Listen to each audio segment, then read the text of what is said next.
외국인이 14조 원을 팔아치웠습니다. 걱정되시나요? 과거였다면 코스피는 이미 반토막이 났을지도 모릅니다. 그런데 지수는 6천을 뚫었고 심지어 외국계 증권사들은 코스피 목표치를 7천으로 올리고 있습니다. 팔면서 오른다고 외치는 이 기묘한 모순, 도대체 무슨 일이 벌어지고 있는 걸까요? 오늘 저희는 외국인 14조 매도의 이면에 숨겨진 진실들을 완벽히 해부해 드립니다. 우리는 오래된 공식 하나를 믿어왔습니다. 외국인이 팔면 시장은 폭락한다. 1997년 외환위기 때도 2008년 금융위기 때도 외국인의 대규모 매도는 곧 폭락의 전조였습니다. 그래서 많은 분들이 지금도 외국인 순매도 14조라는 숫자를 보고 불안해하십니다. 이미 고점을 쳤구나. 지금 팔아야 하나? 이런 생각이 머릿속을 맴도시죠. 그런데 정말 이상합니다. 외국인은 14조 원을 쏟아냈는데 지수는 떨어지기는커녕 사상 최고치를 갈아치웠습니다. 삼성전자에서만 6조 8천억, SK하이닉스에서 3조 8천억을 뺐는데 말이죠. 과거의 공식대로라면은 시장은 이미 주저앉았어야 합니다. 하지만 현실은 정반대입니다. 왜 그런 걸까요? 더 기묘한 건 따로 있습니다. 14조를 파는 와중에도 골드만삭스, 맥쿼리 같은 외국계 투자은행들은 삼성전자 영업이익 전망을 상향 조정하면서 코스피 목표치를 7천 이상으로 불렀습니다. 같은 외국인인데 어떤 쪽은 팔아치우고 어떤 쪽은 더 오른다고 외치는 겁니다. 이 모순은 어떻게 설명해야 할까요? 여기서 우리가 반드시 깨달아야 할 진실이 있습니다. 외국인은 하나의 단일한 인격체가 아닙니다. 마치 한국인이라는 말로 5천만 명의 생각을 대변할 수 없듯이 외국인이라는 단어 역시 수천 개의 서로 다른 펀드와 기관과 알고리즘을 한데 묶어 부르는 집합체에 가깝습니다. 지금 한국 주식을 팔아치우는 14조 원의 주체는 한국 경제를 분석하고 투자 판단을 내리는 애널리스트들이 아닙니다. 그들은 여전히 한국의 실적이 좋아질 거라고 예측하고 있으니까요. 그렇다면 진짜 매도의 주인공은 과연 누구일까요? 이제부터 외국인 매도라는 거대한 빙산 아래 숨겨진 세계의 배후들을 하나씩 파헤쳐 보겠습니다. 첫 번째로 알아야 할 건 현재 국내 외국인 거래의 80%가 알고리즘 매매라는 사실입니다. 사람이 아니라 기계가 거래한다는 뜻이에요. 이 알고리즘들은 한국 기업의 실적이 좋은지 나쁜지를 분석하지 않습니다. 그들이 바라보는 거는 미국 국채 금리, 달러 환율, 비트코인 가격 같은 글로벌 매크로 지표입니다. 이걸 쉽게 설명해 볼게요. 상상해 보십시오. 뉴욕의 한 헤지펀드가 비트코인에 50배 레버리지를 걸어 투자하고 있습니다. 그런데 어느 날 비트코인이 급락합니다. 증거금이 부족해지면서 증권사로부터 마진콜, 그러니까 돈을 더 넣으라는 경고가 날아옵니다. 이 펀드는 급하게 현금을 마련해야 합니다. 어디서 돈을 빼올까요?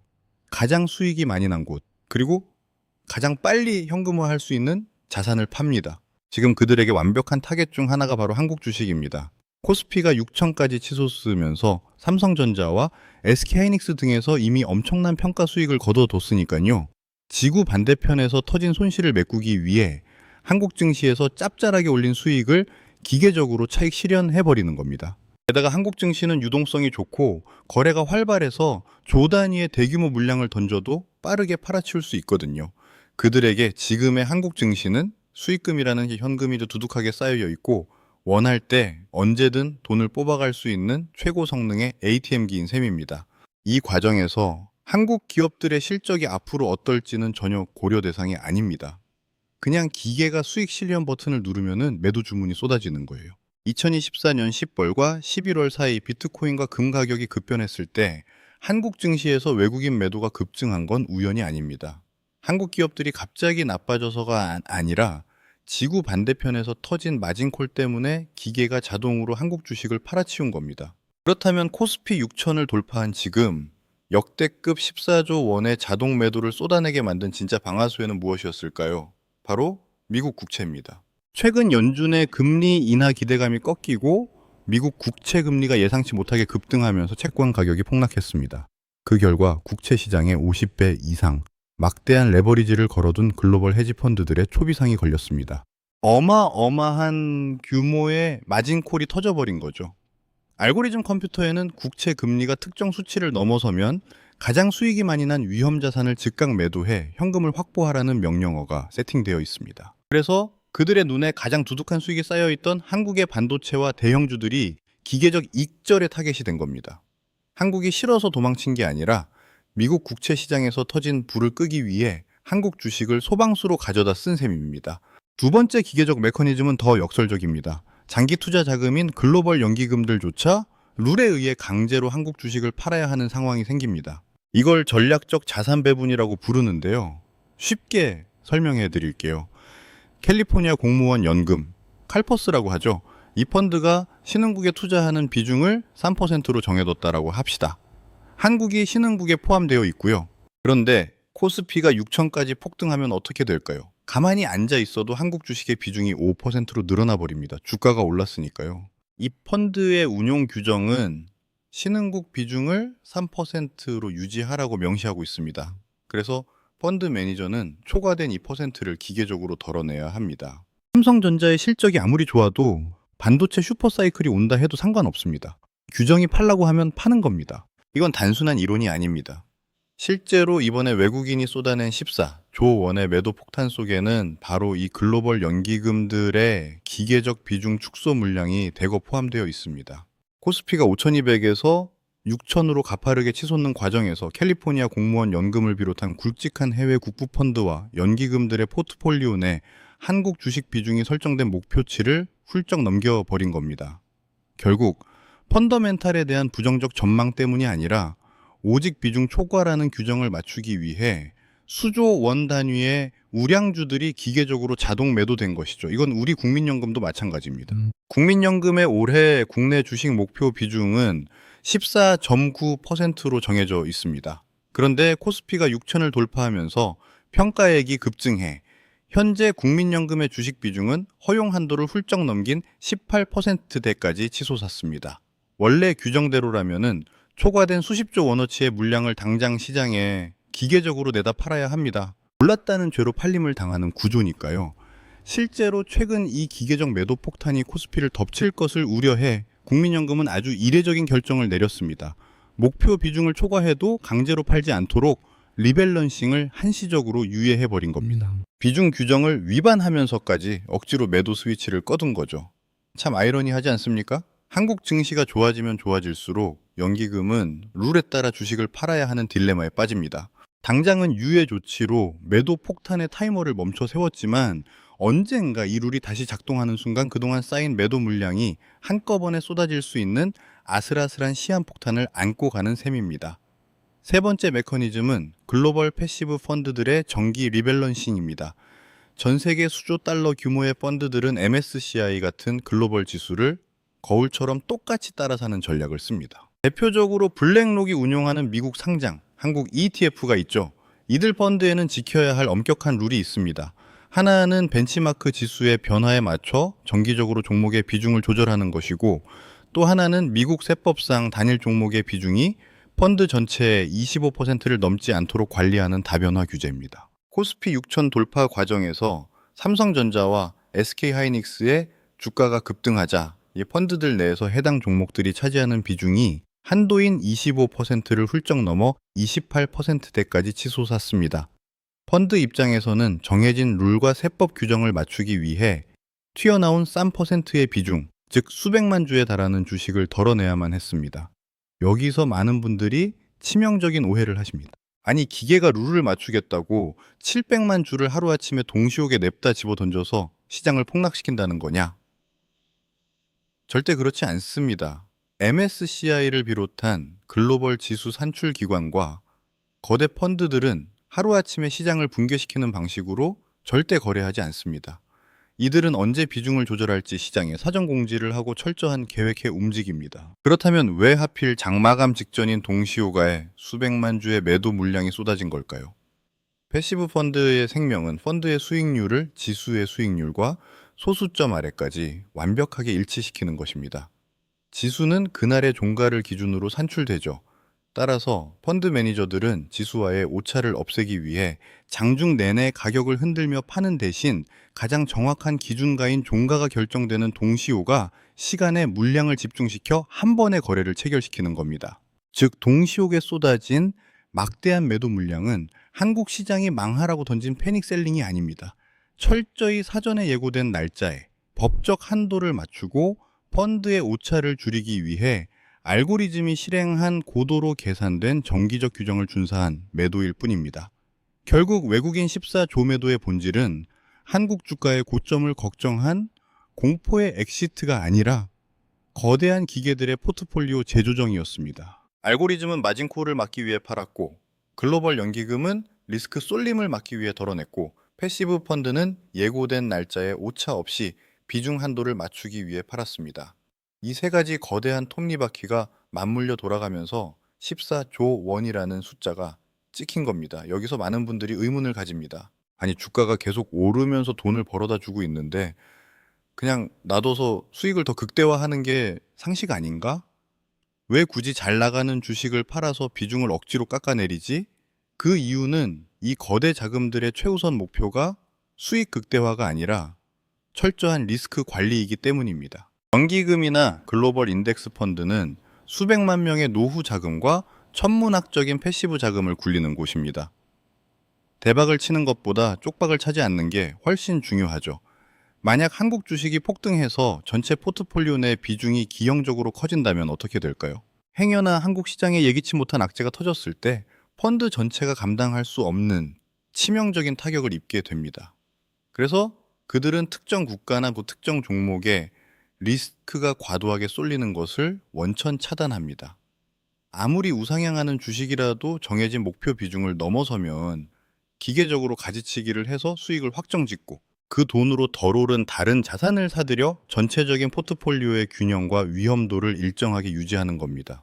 인간의 탐욕을 배제하고 철저히 수학적 계산에 의해 쌀 때 사고 비쌀 때 파는 시스템을 강제하는 것이죠. 그렇다면 이 기계가 던진 물량을 지금 누가 어떻게 받아내고 있는 걸까요? 이 부분이 시장에 가장 소름 돋는 관전 포인트입니다. 함께 보시죠. 언론에서는 기관이 11조 원을 순매수하며 방어했다고 보도합니다. 마치 국내 기관 투자자들이 외국인 매도를 용감하게 받아낸 구원투수처럼 들리죠. 하지만 그 11조 원의 속을 들여다보면은 전혀 다른 그림이 펼쳐집니다. 11조 중 90%, 그러니까 약 10조 원은 증권사의 현선물 차익 거래입니다. 이게 무슨 뜻일까요? 코스피 현물은 맹렬하게 팔리는데 파생상품인 선물 시장에서는 정반대로 매수세가 몰리며 선물 가격이 현물보다 비싸지는 현상, 이른바 콘탱고가 벌어졌기 때문입니다. 조금 어렵게 들리실 수도 있으니 먼저 선물 거래가 무엇인지 아주 쉽게 설명해 보겠습니다. 선물은 말 그대로 미래의 가격을 지금 미리 정해두고 거래하는 약속입니다. 예를 들어 오늘 사과 한 상자의 가격이 1만 원인데 한 달 뒤 가격이 오를 것 같다고 가정해 보겠습니다. 이때 한 달 뒤에도 1만 원의 사과를 사겠다라고 지금 계약을 맺는 것이 바로 선물 거래입니다. 주식시장의 코스피 선물 역시 미래의 코스피 지수를 지금 가격으로 사고 팔겠다는 약속입니다. 문제는 미래를 예측하는 선물 가격과 현재의 실제 주식 가격이 항상 똑같지는 않다는 점입니다. 시장 상황에 따라 선물 가격이 현물보다 더 비싸지는 콘탱고 또는 반대로 더 싸지는 백워데이션의 순간이 생깁니다. 증권사의 슈퍼컴퓨터는 바로 이 가격 차이가 벌어지는 찰나를 포착해 무위험 수익을 챙기게 되죠. 여기서 많은 분들이 음모론적인 의문을 가집니다. 현물 주식을 14조 원이나 내다 파는 외국인들이 도대체 왜 파생상품인 선물 시장에서는 정반대로 대규모 매수를 했을까? 자기들이 털고 나갈 14조 원어치 현물을 비싸게 떠넘기려고 꼼수를 부려 선물 가격을 조작한 다음 증권사를 함정으로 유인한 것 아니냐? 이게 무슨 소리냐고요. 자, 선물이 비정상적으로 비싸지면 무슨 일이 벌어질까요? 바로 여기서 국내 증권사들의 차익거래 알고리즘이 자동으로 발동합니다. 기계들은 선물이 비싸고 현물이 싸다는 신호를 포착하자마자 100% 안전한 수익을 먹기 위해 비싼 선물을 공매도 치고 싼 현물 주식을 조 단위로 맹렬하게 사들이기 시작합니다. 외국인이 노린 게 바로 이거라는 겁니다. 증권사의 컴퓨터들이 시세 차익을 먹겠다라고 코스피 현물 주식을 밑에서 미친 듯이 사들이며 거대한 매수 대기줄을 만들어줄 때 외국인들은 자신들이 털고 나가야 할 14조 원어치의 진짜 주식을 그 기계들에게 아주 편안하게 넘기는 겁니다. 하지만 결론부터 말씀드리면 이는 영화에나 나올 법한 완벽한 착각입니다. 글로벌 금융시장은 누군가 단일 세력이 조작하기엔 너무나 거대하고 0.001초 단위로 거래하는 수많은 초고빈도 매매 알고리즘들이 지켜보고 있어 그런 꼼수가 통하지 않습니다. 가장 중요한 팩트는 현물 주식을 14조 원이나 내다 파는 외국인과 선물 시장에서 매수 포지션을 잡는 외국인은 완전히 서로 다른 주체라는 점입니다. 앞서 살펴봤듯 현물 주식을 파는 쪽은 미국 국채 시장에서 50배 레버리지를 썼다가 마진콜을 당해 급전이 필요해진 글로벌 헤지펀드나 비중 한도를 초과해 억지로 덜어내야 하는 캘리포니아 연기금 같은 곳들입니다. 반면 선물 시장에서 매수 버튼을 누른 쪽은 이들의 마진콜 사태와는 아무런 상관이 없습니다. 오직 코스피가 6천을 돌파하는 강력한 상승 추세를 감지하고 한국 증시가 앞으로 더 오를 것이라고 단기적인 상승 베팅을 걸고 들어온 추세 추종 퀀트 펀드들이죠. 결국 무슨 일이 벌어진 걸까요? 빚을 갚으려고 당장 진짜 주식을 팔아야만 하는 외국인과 코스피의 추가 상승을 점치며 가상의 주식을 쓸어 담는 외국인의 목적이 우연히 한날 한시에 엇갈리면서 선물이 비정상적으로 비싸지는 콘탱고 현상이 만들어졌습니다. 그리고 이 절묘한 틈을 포착한 국내 증권사의 차익거래 컴퓨터가 100% 안전한 시세 차익을 먹기 위해 비싼 선물을 팔고 싼 현물 주식을 조 단위로 맹렬하게 사들인 겁니다. 증권사들이 시세 차익을 먹겠다고 코스피 현물 주식을 밑에서 미친 듯이 사들이며 거대한 매수 대기줄을 만들어주자 현물을 팔아야 했던 외국인들은 운 좋게도 자신들의 14조 원어치 진짜 주식을 폭락 없이 아주 편안하게 넘길 수 있었습니다. 누군가 악의적으로 설계한 조작이 아니라 파생 상품의 가격 차이를 노리는 기계들의 웩도동 메커니즘이 절묘하게 맞물려 들어간 구조적 결과입니다. 우리가 기관이 시장을 방어해 주었다라고 안도했던 그 11조 원의 매수는 사실은 기계적인 차익 거래의 산물이자 외국인의 완벽한 엑시트를 돕는 물량바디 로봇 역할이 되어버린 셈이죠. 물론 증권사 입장에서도 억울할 건 전혀 없습니다. 그들도 바보는 아니니까요. 선물이 현물보다 비싸진 틈을 타서 비싼 선물을 팔고 싼 현물을 샀으니 그 가격 차이만큼 100% 안전한 무위험 수익을 챙겼습니다. 철저히 계산된 차익 실현 기회를 잡은 거죠. 단기적으로 보면은 외국인은 현물을 비싸게 팔아서 좋고 증권사는 안전하게 차익을 먹어서 좋은 윈윈 게임이었습니다. 하지만 진짜 무서운 문제는 지금부터입니다. 현재 코스피 시장은 기형적으로 팽팽하게 당겨진 고무줄과 같습니다. 파생 상품인 선물 매수에는 수많은 외국인 자금이 과도하게 쏠려 있고 증권사는 진짜 주식인 현물을 10조 원이나 억지로 떠안고 있는 극단적인 언밸런스 상태가 되어버렸거든요. 그럼 이 비정상적인 불균형은 앞으로 어떻게 제자리로 돌아가게 될까요? 여기서 핵심은 증권사의 이 10조 원 매수가 한국 주식의 미래 가치가 좋아서 산 게 아니라는 점입니다. 그래서 증권사가 떠안고 있는 이 10조 원의 현물은 언제 터질지 모르는 거대한 시한폭탄일 수도 있습니다. 만약 선물 시장에 들어와 있던 외국인 자금들이 목적을 달성하고 쥐고 있던 선물마저 대거 팔아버리거나 선물 만기일이 다가와 가격이 조정되면 어떻게 될까요?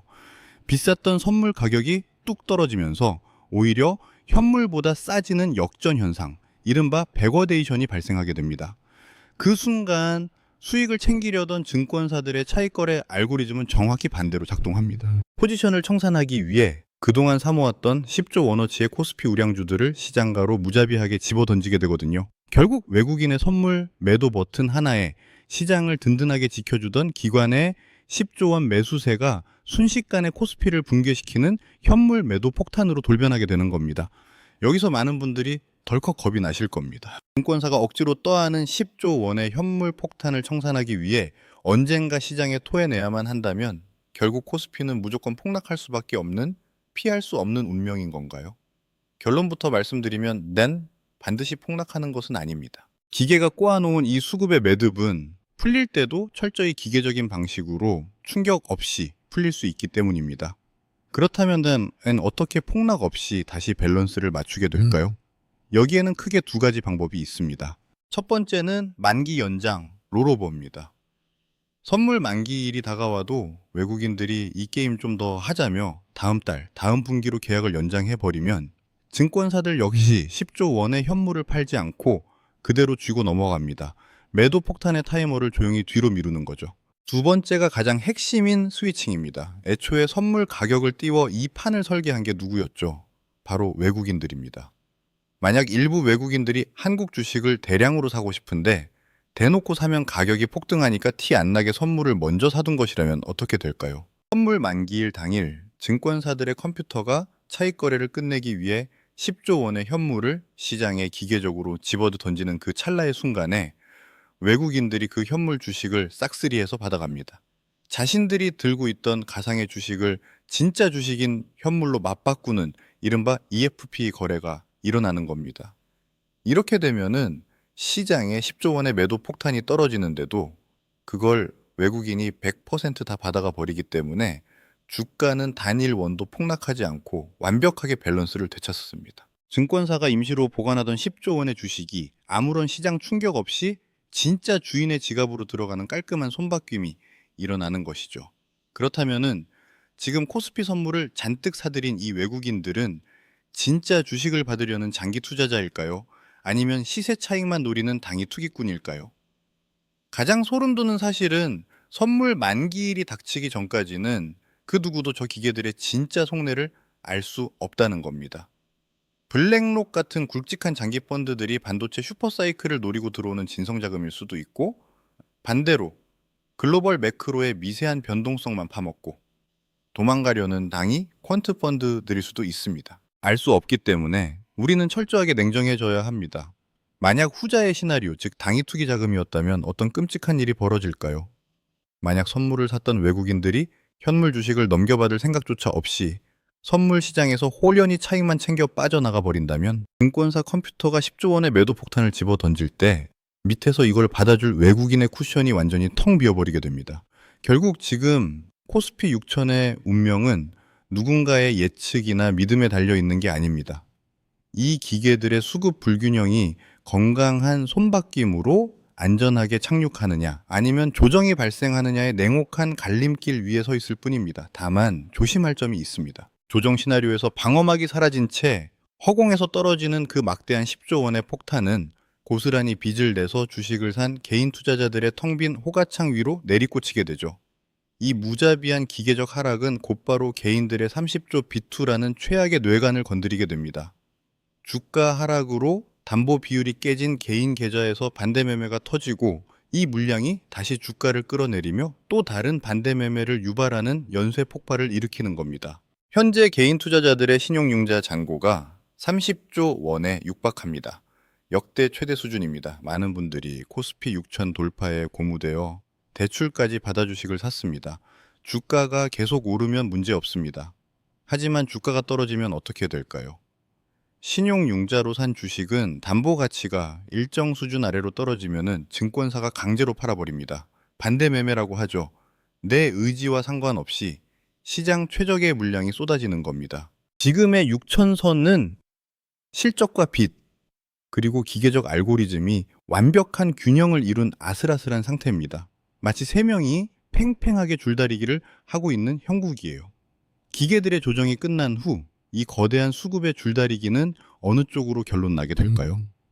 이제 우리는 완벽히 중립적인 두 가지 시나리오를 마주해야 합니다. 첫 번째 시나리오는 펀더멘탈이 수급 마찰을 이겨내는 상승 시나리오입니다. 외국인의 기계적 리밸런싱과 마진콜 매도가 마무리되면 어떻게 될까요? 일단 가장 큰 매도 압력이 사라집니다.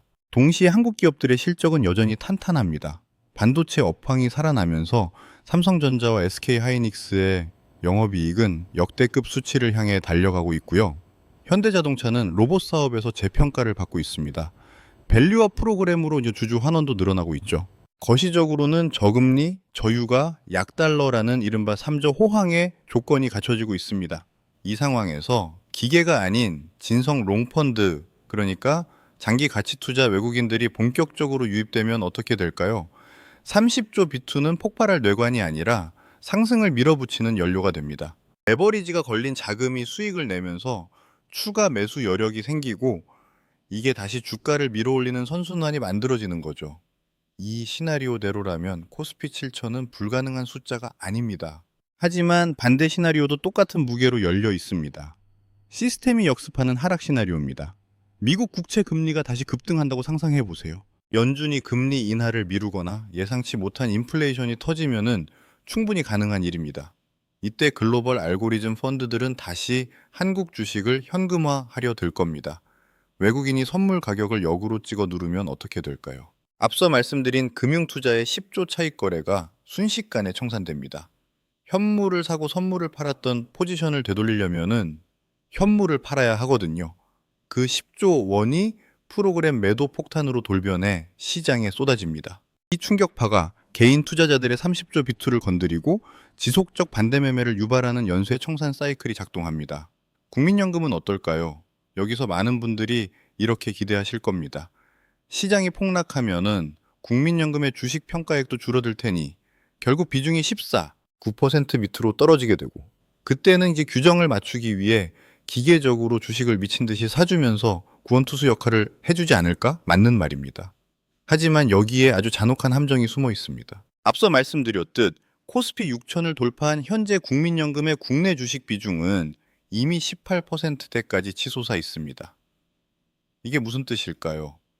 지수가 하락해서 비중이 14.9% 밑으로 떨어져 매수 스위치가 켜지려면 코스피가 지금 당장 수백, 수천 포인트의 대폭락을 해야만 한다는 뜻입니다. 즉 증권사의 10조 매도 폭탄이 떨어지고 개인들의 30조 비투가 담보 부족으로 터져나가는 그 끔찍한 연쇄 폭락의 초기 골든타임 동안 국민연금은 철저히 방관자가 될 수밖에 없습니다.